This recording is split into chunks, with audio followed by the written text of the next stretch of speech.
أعوذ بالله من الشيطان الرجيم.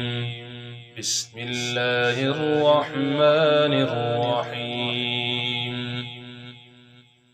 الحمد لله الذي أنزل على عبده الكتاب ولم يجعل له عوجا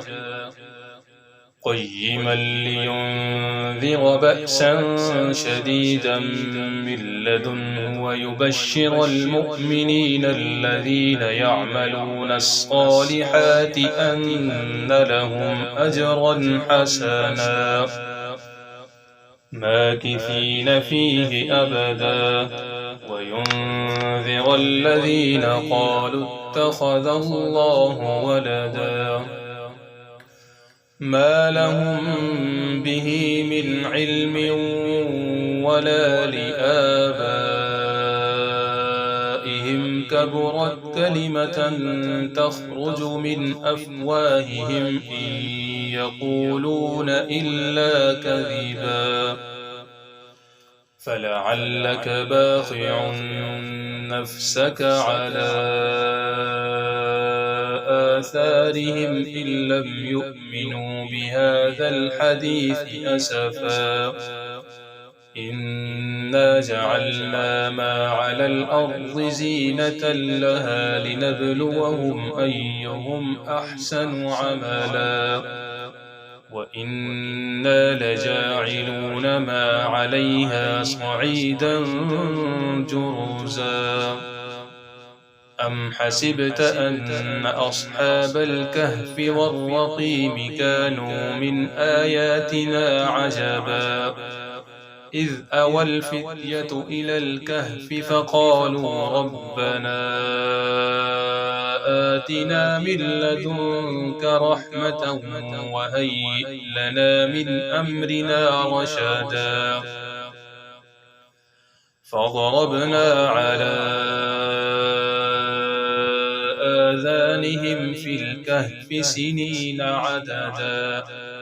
ثم بعثناهم لنعلم أي الحزبين أحصى لما لبثوا أمدا نحن نقص عليك نبأهم بالحق إنهم فتية آمنوا بربهم وزدناهم هدى وربطنا على قلوبهم إذ قاموا فقالوا ربنا رب السماوات والأرض لن ندعو من دونه إلها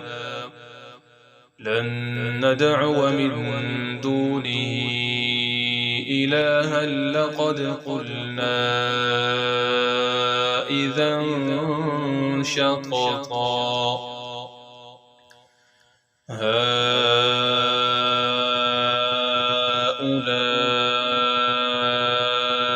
قوم اتخذوا من دونه آلهة لولا يأتون عليهم بسلطان بين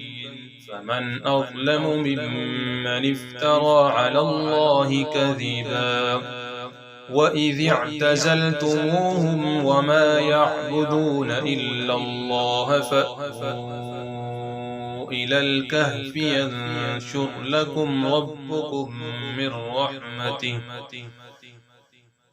فأووا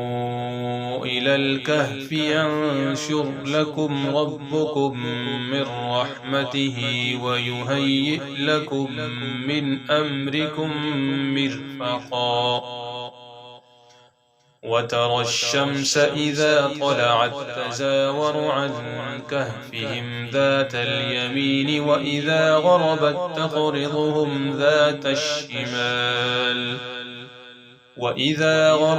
تقرضهم ذات الشمال وهم في فجوة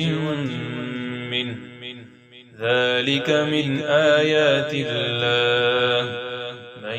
يهد الله فهو المهتد ومن يضلل فلن تجد له وليا مرشدا وتحسبهم أيقاظا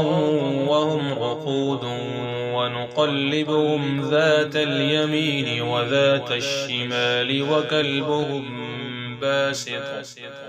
وكلبهم باسط ذراعيه بالوصيد لو اطلعت عليهم لوليت منهم فرارا ولملئت منهم رعبا وكذلك بعثناهم ليتساءلوا بينهم قال قائل منهم كم لبثتم قالوا لبثنا يوما أو بعض يوم قالوا ربكم أعلم بما لبثتم فابعثوا أحدكم بورقكم هذه إلى المدينة فلينظر أيها